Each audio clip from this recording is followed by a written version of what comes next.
Hey guys, Trevor here. And in this video, I'm going to show you how to add money to PayPal using a debit card. It's pretty quick and easy, so let's jump right in.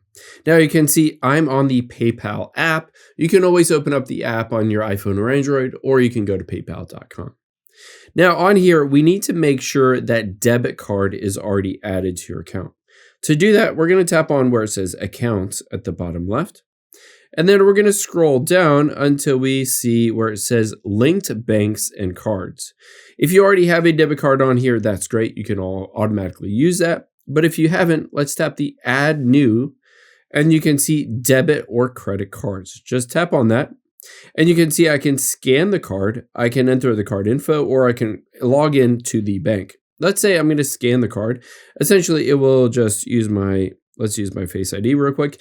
It will use the camera to be able to scan it. I can just put the card right in front of the camera, or I can enter the card details in manually in here, the card number, expiration date, CVV, and billing address.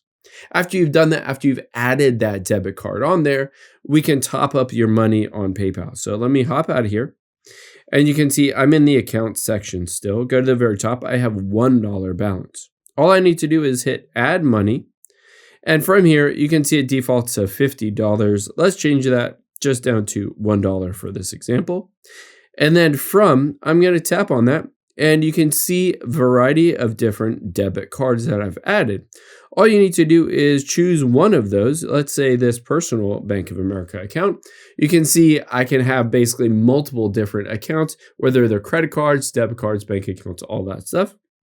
Now, let's just tap on the add $1 now, and you'll be able to see it automatically tops up my balance. Let's hit skip here, and I can swipe down, and that $1, now that I've added another dollar, turns to $2. Now I can start buying things and using that PayPal balance as I want. I hope this helps. If it did, hit the subscribe button down below and leave a comment if you used to have any questions. Thanks, guys.